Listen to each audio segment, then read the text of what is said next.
The morning Rachel showed up at my front door, she wasn't carrying a purse or a grocery bag like someone stopping by for coffee. She was dragging two full-size suitcases across my front porch like she had just stepped off a long trip with no return ticket. One suitcase bumped hard against the wooden step, making a dull thud that echoed louder than it should have in the quiet of that early hour. "I just need a place for 3 nights," she said before I even had time to say hello.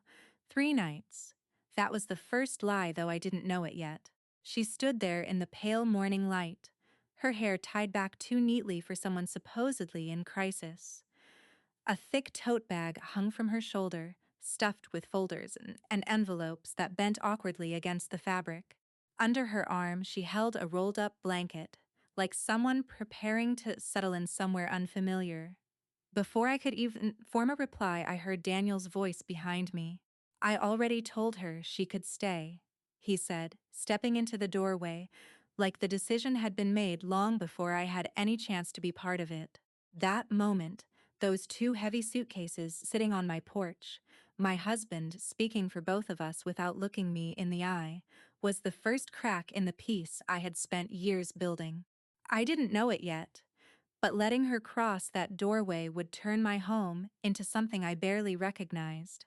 I had lived in that house in Lancaster County, Pennsylvania, for more than 30 years, long enough to know every creak in the floorboards and every place sunlight hit the walls in the late afternoon, long enough to build something stable with my own two hands. My flower shop sat just off the kitchen, a converted sunroom filled with vases, ribbons, and the soft scent of roses that clung to everything I owned. That house wasn't just a place to sleep. It was proof of every early morning I opened the shop before sunrise, every late night spent balancing receipts at the kitchen table, every holiday I worked while other people rested. I had finally paid off the rest of my business loans not long before Rachel appeared at my door. For the first time in decades, I had felt something close to relief. Peace, I thought, was something you earned. Rachel didn't wait for me to invite her in. She rolled her suitcase past me the moment Daniel stepped aside, her wheels clicking loudly against the hardwood floors. She looked around the living room slowly, her eyes sweeping over the furniture, the framed photos, the small table where I kept fresh flowers every morning. It wasn't the look of someone grateful. It was the look of someone measuring space. I felt something tightened in my chest, though I couldn't name it yet. Daniel shut the door behind her like everything was perfectly normal. Like it was ordinary for someone to arrive unannounced with enough luggage to last a month. "She just needs a few nights," he said, his voice softer now, almost rehearsed. Rachel turned toward me with a tight smile that didn't quite reach her eyes. "Just until I figure things out," she added. I nodded slowly, though something deep inside me felt unsettled. Not fear, not anger. Just a quiet warning like the faint sound of thunder before a storm you couldn't yet see. By mid-morning, Rachel had unpacked more than I expected. She moved through the house with surprising confidence, opening cabinets without asking, stacking her belongings neatly along the coffee table and the side of the couch. She placed her blanket across the armrest like it belonged there, smoothing it carefully with both hands. Temporary guests didn't unpack like that. Temporary guests didn't spread themselves across a room. At one point, she carried her tote bag into the kitchen and set it down on the table. The top gaped open just enough for me to glimpse the corners of several thick envelopes inside. Some were stamped with bold lettering I didn't fully read before she pulled the bag closer to her side. She noticed me looking. Her hand moved quickly, sliding the tote under her arm again. "Just paperwork," she said lightly. I nodded, but the words settled wrong in my stomach. That first afternoon stretched longer than it should have. Rachel moved from room to room, settling into the rhythm of the house like she had been there before. Daniel followed her around with an odd, nervous energy, offering coffee, snacks, reassurance. He smiled more than usual, laughed too quickly, as if trying to smooth tension that hadn't yet been spoken aloud. Later that evening, as I stood at the sink rinsing dishes, I felt her presence behind me. Would it be okay if I had my mail sent here? Rachel asked. The question came out casually, like it was no more important than asking for a glass of water. Before I could respond, Daniel answered for me. Of course, he said without hesitation. I turned to look at him, accenting at least a glance, some acknowledgement that this was our house, not just his to offer. But he didn't meet my eyes. Rachel smiled again, softer this time, like she had just secured something important. Just temporarily, she added. Temporary. That word floated through the room like smoke. Dinner that night felt heavier than usual. Rachel spoke often, filling the silence with stories about bad luck, missed opportunities, and people who had let her down. Daniel listened carefully, nodding at every turn, while I sat across from them feeling like an outsider in my own dining room. Between bites, Rachel asked small questions that didn't sound small at all. What's the Wi-Fi password? When does the trash pickup come? Do you get deliveries often? Each question seemed harmless on its own, but together, they sound like someone studying the rhythm of a house they plan to stay in. Late that night, after the dishes were done and the lights dimmed, I walked quietly past the living room on my way to bed. The house felt too quiet, too still. Rachel sat alone on the couch, her laptop glowing against the darkness. She didn't hear me at first. On the screen, I caught a glimpse of a form before she snapped the laptop closed. A heading flashed in my memory for just a second. Change of address. She turned quickly when she realized I was there. Oh, she said, forcing a small laugh. Just taking care of paperwork. Her smile lingered a little too long. I nodded, but something inside me shifted in a way I couldn't ignore. As I walked back to my bedroom that night, the sound of my footsteps felt louder than usual against the floor. I closed the door gently behind me, sat on the edge of the bed, and stared into the darkness for a long time. And as sleep refused to come, one thought kept circling in my mind like a warning I wasn't ready to hear. Those 3 promised nights already felt like they were turning into something much longer. The first 3 nights passed slower than I expected, like time itself had grown heavier inside my own house. Night 1 felt awkward, but manageable. Rachel stayed mostly quiet, keeping to herself while Daniel hovered nearby like he was afraid she might disappear if he left the room. I told myself it was temporary. 3 nights wasn't long enough to disrupt a life built over decades. I had hosted guests before. I knew how to be generous. Night 2 felt longer. Rachel had already spread her belongings across the living room, her blanket draped permanently over the couch, her tote bag resting near the coffee table like it belonged there. Daniel stayed up late talking with her, their voices low but constant, drifting through the hallway while I tried to sleep. Night 3 was the one that unsettled me the most. Not because anything dramatic happened, because nothing did. No packing, no discussion about leaving, no mention of what came next. Just silence, and the quiet understanding that morning would come without any sign of departure. On the fourth morning, I walked to the mailbox the way I always did, expecting the usual mix of store catalogs and supplier notices for my flower shop. The early air carried the scent of damp grass, and for a moment I let myself pretend everything was still normal, until I opened the mailbox. Inside sat a single envelope, thicker than the rest of my usual mail. The words certified mail were stamped boldly across the front. Rachel's name, my address. I stood there longer than I should have, staring at it, feeling a strange weight settle into my chest. Certified mail wasn't something people ignored. It wasn't something casual. When I walked back inside, Rachel sat at the kitchen table sipping coffee like she had lived there for years. This came for you, I said to him, placing the envelope in front of her. She didn't open it. Not immediately. Instead, she stared at it for a long moment, her fingers resting lightly on the edge, as if touching it might burn her. Then, without a word, she slid it into her tote bag. Not opened, not discussed. Hidden. People didn't hide normal mail. By the end of the first week, I noticed something else that unsettled me even more. Rachel wasn't living like a guest. She was settling. The bathroom shelf filled with full-size shampoo bottles instead of travel containers. New towels appeared on the rack, ones I didn't recognize. She rearranged the spice cabinet one afternoon, explaining casually that it made more sense this way, as if my kitchen had always needed correcting. Temporary guests didn't reorganize kitchens. Temporary guests didn't buy permanent supplies. They prepared to leave. Rachel prepared to stay.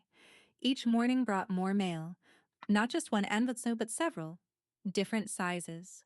Different return addresses. Some stamped with bold red lettering that caught my attention before I even realized what I was reading. One morning, the mailbox overflowed. I carried the stack inside, sorting automatically, mine, Daniel's, store-related, until I realized every single envelope bore Rachel's name. All of them. One envelope stood out more than the others. Thick paper, red lettering across the front. Final order. I didn't open it. I didn't need to. The warning sat there in plain sight, loud enough without explanation. I placed the pile on the kitchen counter and stepped back slowly, as if distance alone could soften what I already sensed growing inside my home. The second week brought a different kind of noise: phone calls. At first, I didn't think much of it. The house phone rang occasionally, like it always had. But then it rang again. And again. Always asking for Rachel. Is Rachel available? The voices were calm, professional, not friendly, not familiar, not the voices of friends checking in or relatives catching up. Rachel avoided those calls whenever possible. If she answered, her voice dropped to a whisper before she ended the conversation quickly. Just paperwork stuff, she told me once when I asked. But her smile felt thin, stretched too tight across something fragile.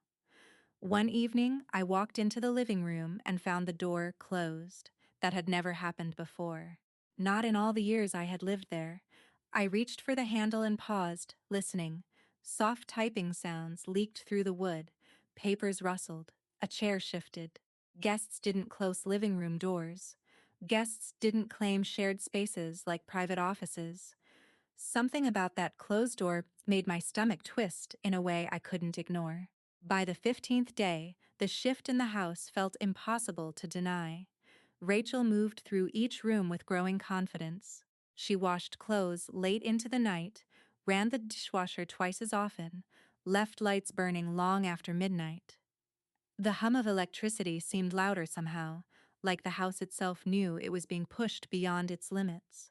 One afternoon, I answered the phone without thinking. "Hello?" A man's voice answered immediately. "Is this Rachel Lawson's legal residence?" The words struck harder than I expected. Legal residence. Not temporary stay, not guest. Residence. "Yes," I said slowly. "She's staying here." "Thank you for confirming," he replied before hanging up. That was it. No explanation, no clarification. Just confirmation. I stood there, holding the receiver, listening to the empty line, feeling something cold creep into my chest. That night, I pulled out the calendar hanging near the kitchen door. One by one, I counted the crossed-out days. Day 1, Day 2, Day 10, Day 20, 35 days. Not 3 nights, not 1 week, 35 full days inside my home. "She's been here 35 days. I said quietly to Daniel later that evening. He didn't look up from the television. "She just needs time," he replied, as if that settled everything. Time. Time had become the excuse for everything. Time to stay, time to wait, time to ignore what was unfolding right in front of us. The next afternoon, I walked to the mailbox again, my steps slower than usual, my hands colder despite the warmth of the day. Inside sat another envelope, thicker than the rest. Heavier.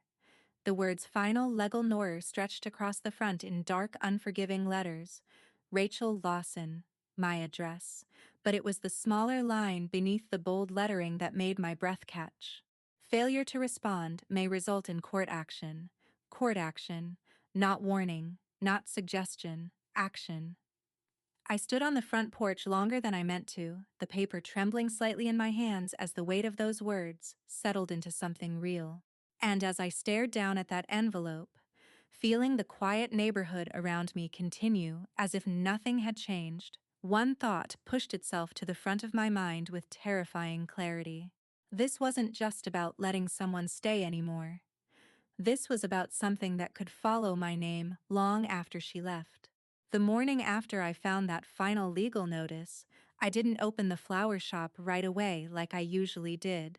Instead, I sat at the kitchen table, with the envelope resting in front of me, staring at it as if it might move on its own. The paper felt heavier than it should have, like it carried more than just ink and warnings. Outside, the early light filtered through the window, touching the edge of the table, but it did nothing to ease the tightness in my chest. Rachel was still asleep. Daniel stood near the sink, pouring himself coffee like nothing had changed. Did Rachel ever mention debts? I asked quietly. Daniel didn't look surprised. He didn't even hesitate. No, he said, stirring sugar into his mug. She just had some bad luck lately. Bad luck. That phrase had been used so many times over the years that it had started to sound like an excuse instead of an explanation. I slid the envelope closer to myself and finally opened it. Inside were several printed pages, not just one, lines of numbers, payment demands, deadlines printed in bold letters. My eyes scanned quickly until they landed on the part that made my breath slow.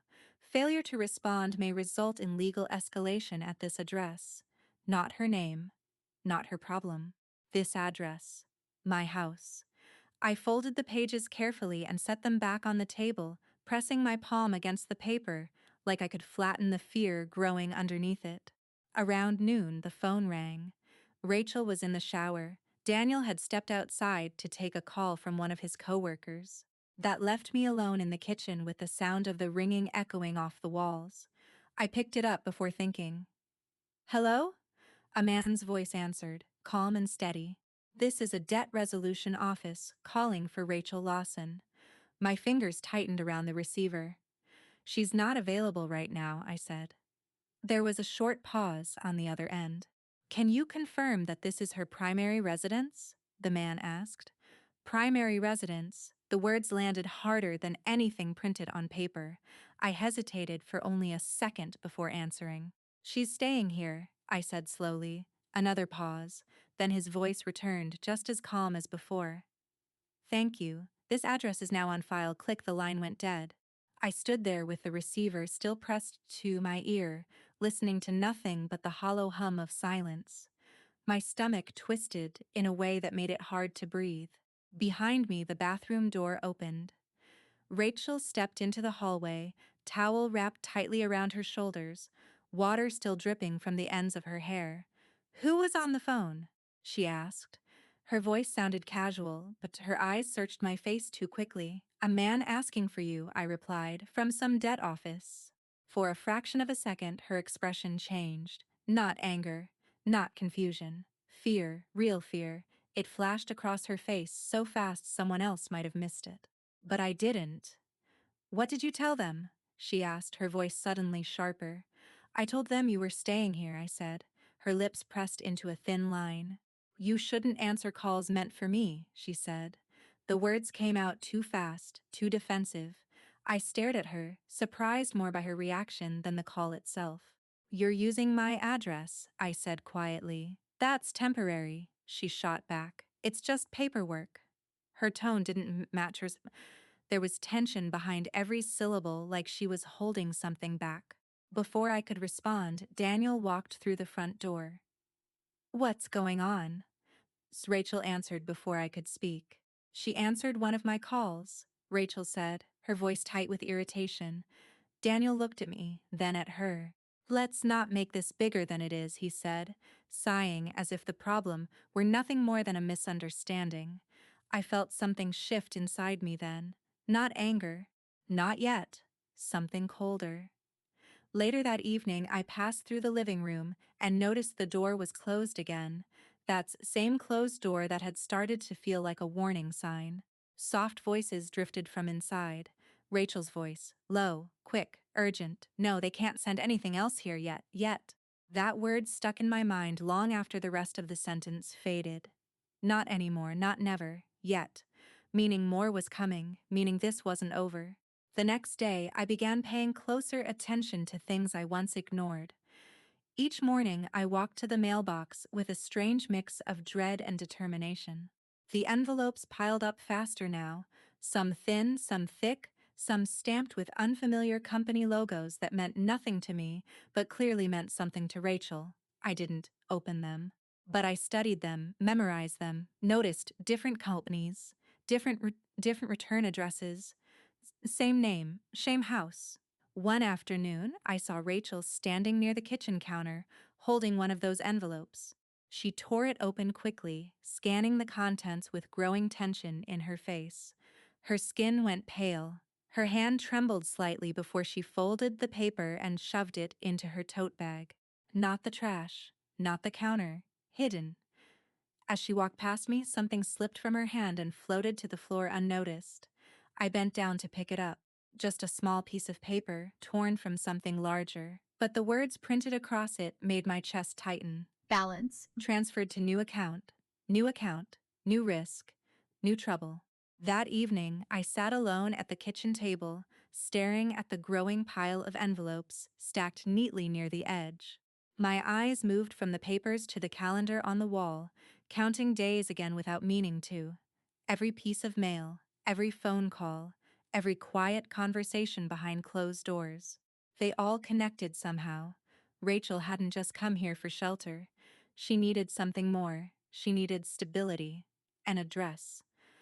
A place that looked safe enough to attach her problems to. And my house had become that place. Daniel into the room while I was still sitting there, lost in my thoughts. This isn't about kindness anymore, I said quietly. He stopped in the doorway. You're overthinking this, he replied, rubbing the back of his neck like he always did when he didn't want to argue. Maybe he believed that. Maybe he didn't, but I knew something had already changed. Early the next morning, the sound of the doorbell echoed through the house. Not once, twice, firm, deliberate. Rachel froze in the hallway when she heard it. She moved toward the window slowly, peeking through the curtain. The color drained from her face. "Don't open that," she whispered. Her voice trembled in a way I had never heard before, but I was already walking toward the door. My hand rested on the knob. My heart pounded louder than the bell itself. Slowly, I turned the handle and pulled the door open. A man stood on the porch, dressed neatly in a pressed shirt, a clipboard tucked under his arm. His expression was polite but distant, professional. "Mom," he said calmly, "I'm here regarding Rachel Lawson's outstanding balance tied to this property." And standing there in my own doorway, staring at a stranger who knew my address, my home, and my connection to debts I had never made, I realized something I could no longer ignore. This wasn't just her problem anymore. It had become mine. The man at my door didn't rush his words, and that made everything feel worse. He stood there with one hand resting on his clipboard, his posture straight, professional, like he had delivered news like this 100 times before. His eyes moved past me for just a second, scanning the inside of my house without stepping forward. "Mom," he repeated calmly, "we've been trying to reach Rachel Lawson regarding unresolved balances." My fingers tightened against the edge of the door. "She's staying here temporarily," I said, forcing the words out as steadily as I could. He nodded once, as if he had heard that explanation many times before. "Understood," he replied. "However, this property has been listed as her official mailing residence." Official. That word didn't just land, it settled deep, like something heavy dropping into water. "If there's no response soon," he continued, "further legal steps may follow at this address." At this address. Not hers. Mine. Behind me I felt movement. Rachel had stepped into the hallway, her bare feet silent against the floor. I didn't have to turn around to know she was there. I could feel the tension radiating from her like heat from an open oven. "I told them not to come here," she whispered sharply, not surprised, not confused, not asking why. "Told them not to come here." The man nodded politely once more, handed me a small printed notice, and stepped backward down the porch steps. "Have a good day, Mom," he said. Then he walked away, as if nothing unusual had happened, leaving me standing in my own doorway with a piece of paper that felt heavier than the door itself. When I closed the door, the silence inside the house felt thick and suffocating. Rachel turned on me immediately. "You didn't have to open the door," she snapped. Her voice carried more anger than fear now. "It's my house," I replied, still holding the notice tightly in my hand. "You made it worse," she shot back. "Worse." As if I had created the problem. As if answering my own door had been the mistake. Before I could respond, the front door opened again. Daniel walked in, setting his keys on the table, glancing between us with confusion. "What's going on?" he asked. Rachel answered before I could speak. "They showed up," she said quickly, because she answered calls and opened the door. The blame came so naturally, it barely sounded like blame at all. Daniel sighed, rubbing his forehead. "This is getting blown out of proportion," he muttered. Those words hit harder than I expected. Blown out of proportion. Like the man standing on our porch had been nothing more than a misunderstanding. Rachel crossed her arms tightly. "If they take this further," she said slowly, "it affects everyone here. Everyone. Not me, everyone." There was something sharp hidden inside that sentence. Something that sounded less like worry and more like warning. The argument ended without resolution, but something inside the house had changed. Over the next few days, small things began shifting in ways that made my skin crawl. Rachel started rearranging the kitchen. At first, it was subtle. A spice jar moved from one shelf to another. A stack of plates shifted to a different cabinet. I noticed it while preparing lunch one afternoon, reaching automatically for something that wasn't where it had always been. "I moved things to make it easier," Rachel said casually when she noticed me searching. She didn't ask, she didn't apologize. She just explained, like she had every right to change my space. Later that same day, I came home from the flower shop and stopped in the doorway of the living room. My favorite vase, the one I had kept in the same spot for years, was gone. I found it later on a side table near the window, placed beside Rachel's stack of papers, like decoration, like background, like my belongings had become part of her world. The feeling that settled over me wasn't anger. It was displacement, like walking into someone else's home by mistake. The next morning, I noticed something taped to the refrigerator, a small square of paper. Mail. Leave for Rachel, not a request, not a question, an instruction. I stared at it longer than I should have, reading those words over and over again. That refrigerator had been mine for decades. Every note on it had once belonged to my life. Delivery reminders, flower orders, birthdays, small messages from customers. Now there was an order sitting in the center of it, written in Rachel's handwriting. That afternoon I walked to the mailbox again, dread building with every step. Inside sat another envelope, different from the others, official-looking, formal. The return address read County Legal Office, Rachel Lawson, my address. My hands trembled slightly as I opened it. Inside was a neatly printed notice. Notice of pending legal review. Pending. Not threatened, not warned, already moving, already happening. A line near the bottom caught my attention, pulling the air straight from my lungs. If unresolved legal presence may be required at this address. Legal presence. At this address. My house, not hers. Mine. That night, dinner passed in strained silence. Rachel sat across from me, typing constantly on her laptop. Daniel kept his eyes on his plate, speaking only when necessary, as if silence might protect him from choosing sides. After dinner, I walked into the kitchen and pulled the latest utility estimate from the counter. Electric usage higher than usual. So what's her usage? Steadily. Internet data nearly doubled. Numbers didn't lie. Consequences didn't stay hidden. Rachel hadn't just brought stress into my house. She had brought cost, strain, risk. Late that night, long after the lights were turned off, I passed through the living room again. A single lamp glowed near the couch. On the coffee table sat an open envelope. Not sealed, not hidden. Inside I saw bold lettering across the top of a document. Summons preparation notice.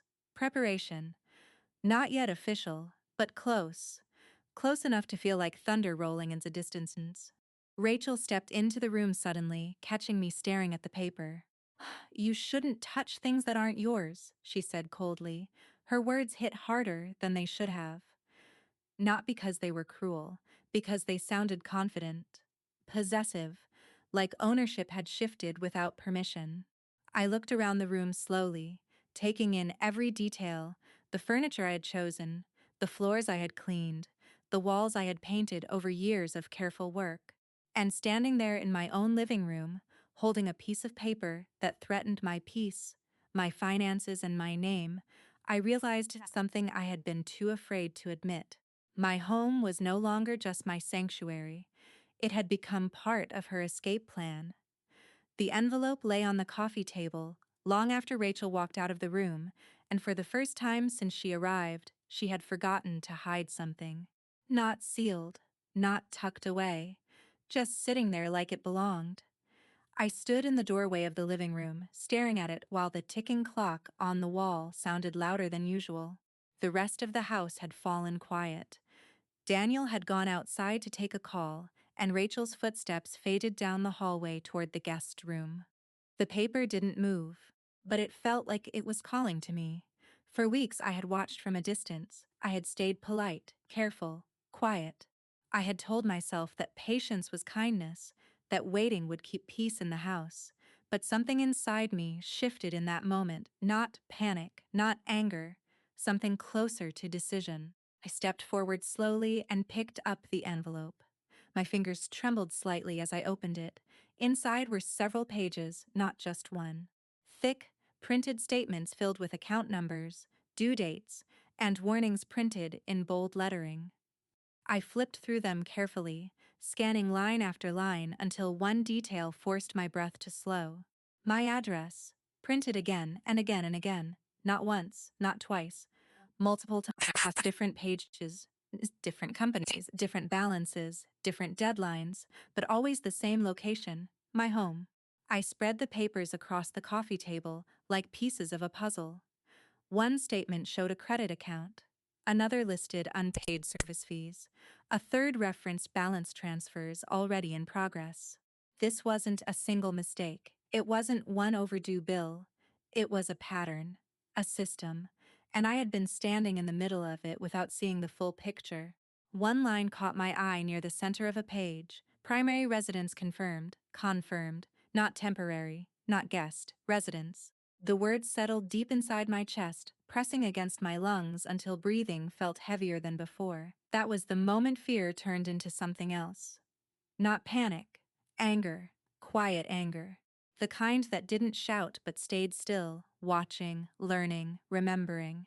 As I turned another page, one of the company's names felt familiar in a way I couldn't ignore.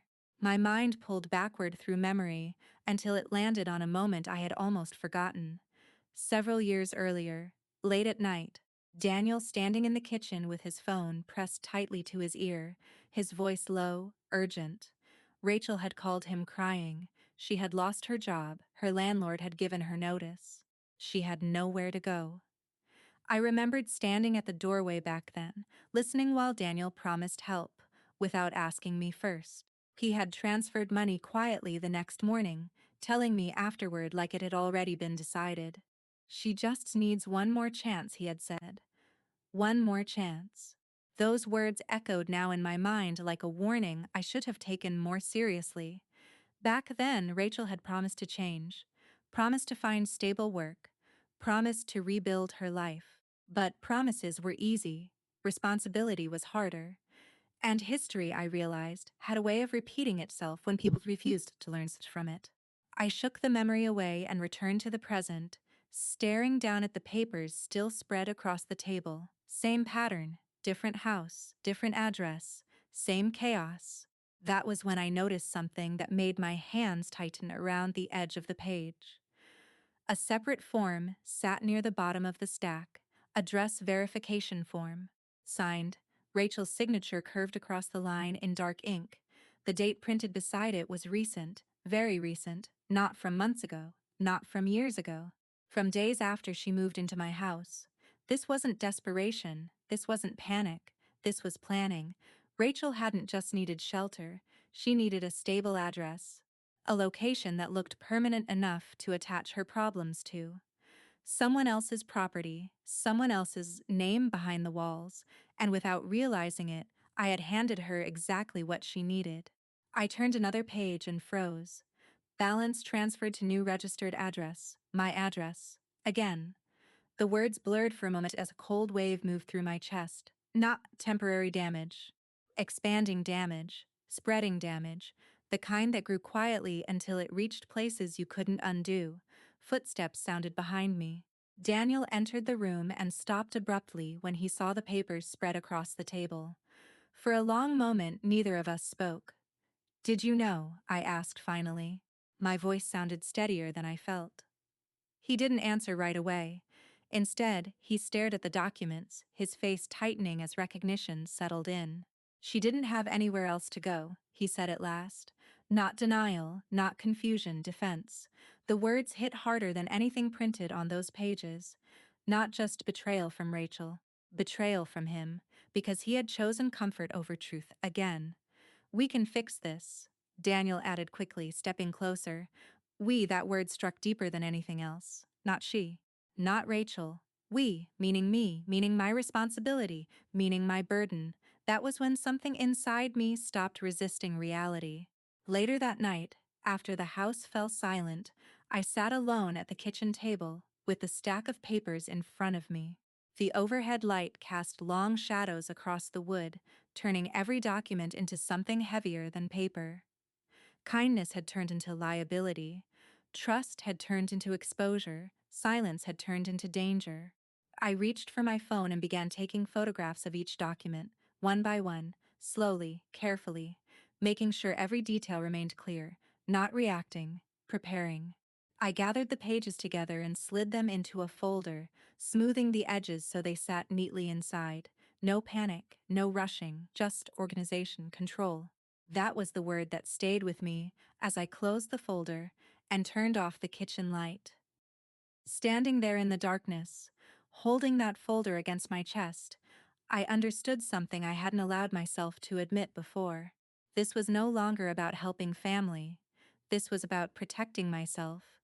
The morning everything changed didn't start with shouting or slammed doors. It started with a piece of paper. I was standing at the kitchen counter, pouring coffee into my favorite mug, when Rachel walked in with a calm expression that didn't match the tension that had been growing in the house for weeks. She didn't look tired. She didn't look worried. She looked prepared. Without greeting me, she placed a sheet of paper flat on the kitchen table. "I need help covering these," she said. Not asking, not explaining, just stating it like it was already decided. I set the coffee pot down slowly and stepped closer. The paper was filled with numbers, phones charges, subscription fees, late payment penalties, lines of overdue amounts stacked one beneath another, each one representing something I had never agreed to carry. "This isn't mine," I said quietly. Rachel crossed her arms and leaned back against the counter, completely at ease. "You're financially stable," she replied. "This shouldn't be a big deal for you." There was no apology in her voice, no embarrassment, no shame, just expectation. Something inside my chest tightened, not from fear this time, but from the weight of understanding exactly what she was doing. "You're asking me to pay your bills," I said. She shrugged slightly. "You own this house, you run a business, you can afford it." The words were spoken casually, like she was listing facts, not making demands. Then her tone shifted just enough to make my stomach twist. "If collectors come here again," she added, "it affects you too." There it was, not a request. A warning dressed as logic. This wasn't about help anymore. This was pressure. Before I could respond, the front door opened. Daniel walked in, loosening his tie as he stepped into the kitchen. His eyes moved from Rachel to the paper on the table, then finally to me. Rachel spoke first. "She's upset about helping," she said softly. "Helping." That word made the situation sound smaller than it really was. "She wants me to pay her bills," I corrected. Daniel paused, staring at the paper for a long moment. His shoulders lifted slightly as he exhaled, the way he always did when something uncomfortable entered the room. "Well," he began, slowly, Maybe we can help a little. Not she. Not Rachel. We. The word landed harder than anything Rachel had said. For a moment I couldn't speak. I just stood there, staring at him, waiting for him to realize what he had just agreed to. She's family, he added quietly. The same words. Again, like they had never caused damage before. I straightened my posture, forcing my voice to stay calm. I didn't sign up to carry her debts, I said. Rachel stepped forward, her expression sharpening. You're exaggerating, she replied quickly, gaslighting. The word floated through my mind, though I didn't say it aloud.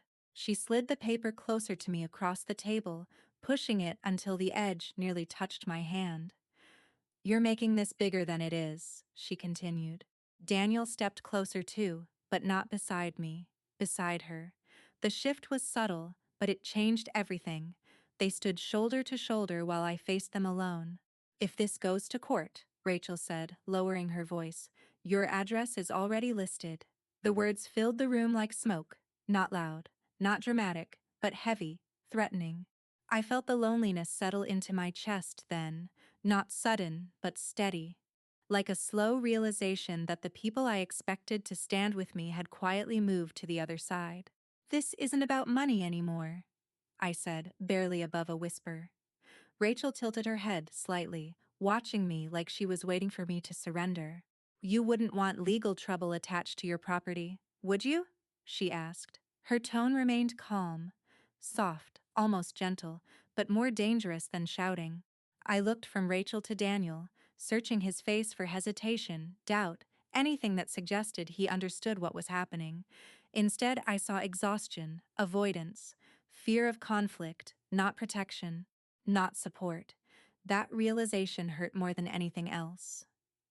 Later that evening, after Rachel retreated to the living room and the television filled the house with noise that no one truly watched, I sat beside Daniel on the couch. Do you really think this is my responsibility? I asked. He kept his eyes on the screen. She has nowhere else to go, he replied, not answering my question, redirecting it, avoiding it, like shifting responsibility was easier than facing the truth. I watched the light from the television flicker across his face, wondering how many times he had convinced himself that helping meant sacrificing someone else's peace. That night, after everyone else went to bed, I returned to the kitchen alone. The house felt different now, not just tense, divided. I placed Rachel's bill on the table again and gestured at it under the overhead light. Numbers stared back at me like accusations. Not mine, never mine, but somehow already touching my life. For weeks, I had reacted quietly, watched carefully, gathered information piece by piece. But this moment felt different. This moment demanded preparation. I walked to the cabinet where I had hidden my folder and pulled it out slowly. The papers inside had grown thicker with every passing day. Copies of envelopes, notes from phone calls, photographs of documents, evidence, proof, control. I placed Rachel's bill on top of the stack and smoothed it flat with my hand. Then I added it to the folder. Filed it carefully, not in anger, not in fear, in preparation. And as I closed the folder and held it firmly against the table, a new understanding settled into my chest, heavy but steady. If they were going to turn my home into their shield, then I was going to turn their actions into my proof. Rachel announced the dinner like it was a celebration, not a confrontation. We should all sit down and talk like family, she said one afternoon, standing in the kitchen with that same careful smile she used when she wanted something to sound harmless. Daniel agreed before I even responded. That's a good idea, he said quickly. We should clear the air. Clear the air. Those words felt rehearsed, like something they had discussed before bringing it to me. I stood there quietly, drying my hands on a kitchen towel while watching Rachel circle a date on the calendar hanging near the refrigerator. Not asking, marking, planning. It'll be easier if everyone understands the situation, she added. Everyone, not just us. That was the moment I realized this wasn't about solving a problem. It was about building pressure. By the time evening arrived, the house didn't feel like mine anymore.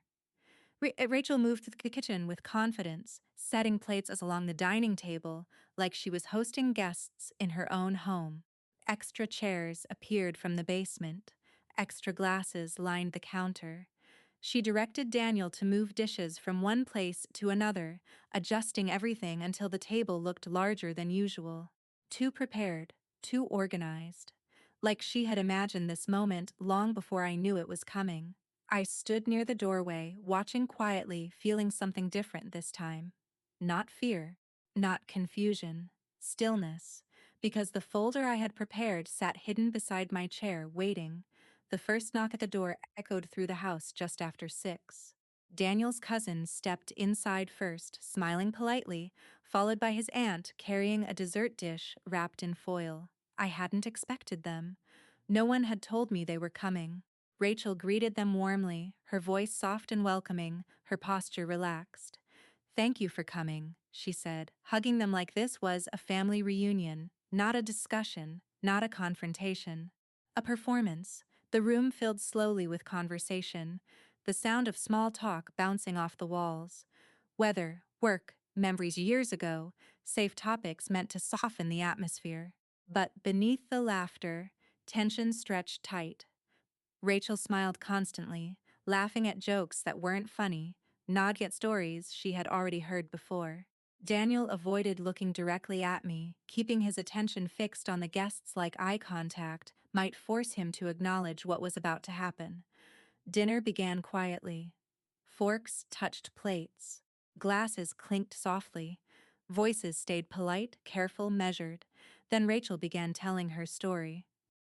"I've had a rough time lately," she said gently, her voice soft enough to draw sympathy without sounding dramatic. Everyone listened. She spoke about job struggles, unexpected bills, and people who had let her down. She didn't lie outright, she didn't need to, she simply left out the parts that mattered. Every few seconds, her eyes flicked toward me, watching, measuring, calculating. "I never expected to need this much help," she added, lowering her voice slightly. Her glance toward me wasn't subtle. It was deliberate. The room shifted quietly as sympathy settled around the table like dust. Then, halfway through the meal, Rachel placed her napkin down and cleared her throat. The sound cut through the conversation like a sharp blade. "I think it's time we talk about responsibility," she said. Silence followed immediately. All movement stopped. She reached beside her chair and pulled out a stack of printed papers, the signed I had seen before. Bills, charges, late notices. One by one, she laid them across the table where everyone could see. "These are things I can't handle alone," she said, her tones reasonable. Then she looked directly at me. "I asked Maggie to help, but she seems reluctant, reluctant." The word sounded innocent, but it carried blame. I felt every set of eyes shift toward me. Daniel spoke next. "She's struggling," he said quietly. "We should help her. We." That word hit harder in front of others. Public agreement. Public betrayal. Daniel's cousin nodded slowly. "Well, family should help family," he murmured. His aunt followed with a quiet hum of agreement. "She's going through a hard time," she added. Their voices weren't loud. They didn't accuse. They didn't demand. But the expectation hung thick in the air. Rachel slid the bills toward me across the table. The papers scraped softly against the wood, the sound loud in the silence. "You're in the best position to help," she said, smiling gently. Her eyes, though, weren't gentle at all. They were cold, confident, certain. For a moment no one spoke. Everyone waited. Expected. Watched. They thought I would fold. They thought I would apologize. They thought I would accept the burden they had carefully built around me. Instead, I breathed slowly, steadily. Not rushing, not reacting, just thinking. Then, without raising my voice, I reached beside my chair. The folder rested exactly where I had placed it earlier, hidden, ready, prepared. I pulled it out slowly and set it on my lap, feeling the weight of the documents inside pressing against my hands. No one noticed at first. Rachel kept talking softly, reinforcing her story, repeating words like responsibility and family, as if repeating them often enough would turn them into truth. Then I lifted the folder and placed it gently in the center of the table. The sound of paper touching wood was quiet, but it cut through the room like a sudden crack of thunder. Conversation stopped instantly. Rachel's smile faded, just enough for me to see the flicker of uncertainty in her eyes. Daniel noticed it too. His expression shifted from confidence to confusion. Every set of eyes moved toward the folder now, waiting, watching, wondering, and as the silence deepened around that table, thick and unbroken, something inside me settled into place with a calm I hadn't felt in weeks. For the first time since Rachel walked through my front door, I wasn't the one on defense anymore. The silence that followed felt heavier than any argument we'd had in the past 35 days. The folder sat in the center of the table like something alive, drawing every eye toward it. No one reached for their forks. No one spoke. Even the soft hum of the refrigerator in the next room seemed louder than usual. Rachel stared at the folder, her smile fading inch by inch. "What is that?" she asked. Her voice wasn't steady anymore. There was a crack in it now, small but impossible to ignore.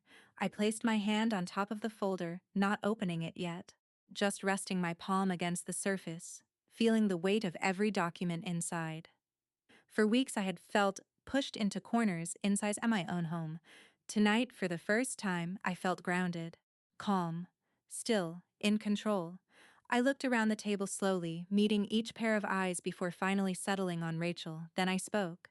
"If one more account is tied to this address, I will report it as intentional financial fraud under your name." The words left my mouth evenly, without anger, without raised volume, but they landed like thunder. Rachel's eyes widened instantly. Her shoulders stiffened, her posture collapsing inward like air had been pulled from her lungs. Daniel's mouth opened slightly, but no words followed. His cousin leaned back in his chair, eyebrows lifting in quiet shock. No one moved, no one breathed. That was the moment everything froze. Slowly, deliberately, I opened the folder. Paper slid against paper as I lifted the top document and placed it flat on the table, then another, and another. Each page carried dates, account numbers, official notices, and copies of envelopes stamped with my address. Mail confirmations, address verification forms, balance transfer records. Everything she thought I hadn't noticed. Everything she thought I wouldn't understand. "I documented every notice sent to this house," I said quietly. "Every account connected to this address. Every change made after you moved in."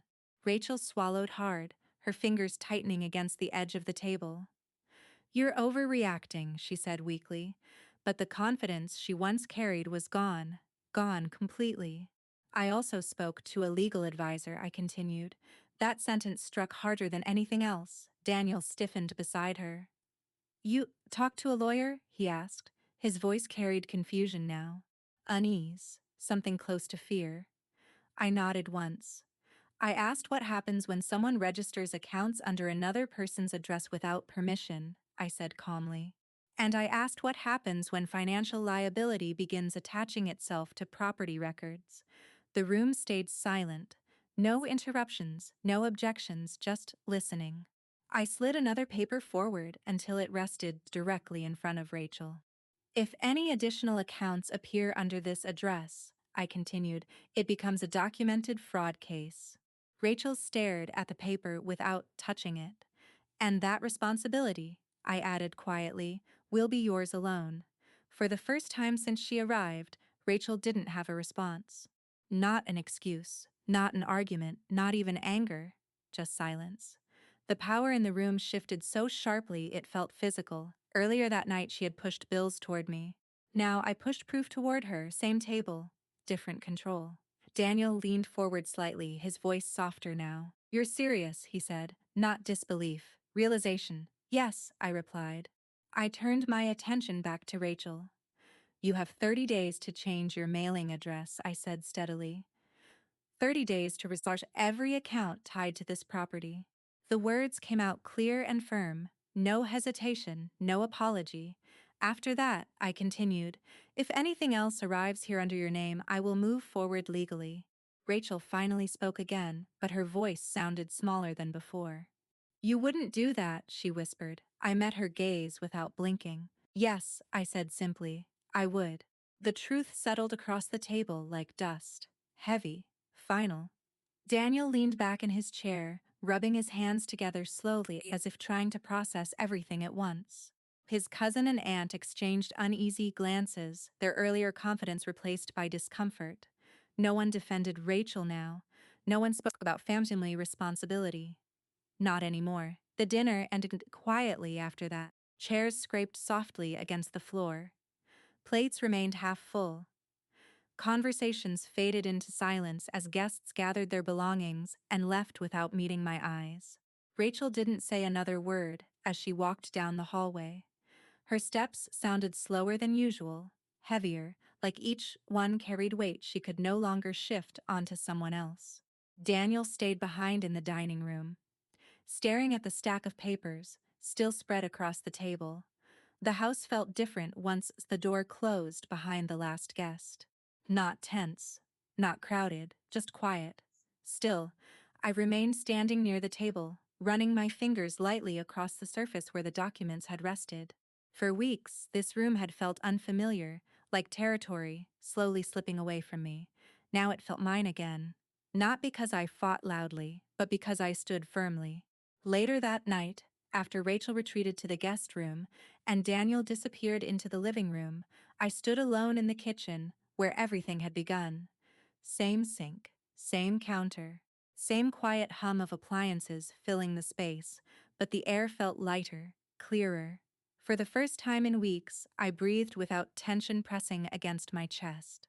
Helping someone, I realized, should never mean sacrificing yourself.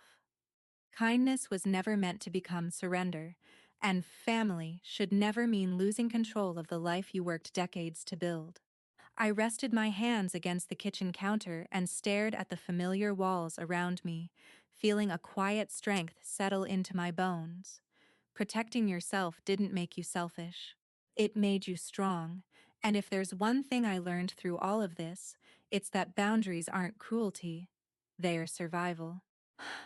If you've ever been in a situation where someone tried to make you feel guilty for protecting tried to what you worked hard to build, I'd truly like to hear your story. Tell me, what would you have done in my place? Would you have spoken up sooner, or waited until the truth was impossible to ignore? And if stories like this remind you that strength doesn't always have to be loud to be powerful, stay with us. Because sometimes the strongest voices are the ones that finally decide they've had enough and refuse to stay silent ever again.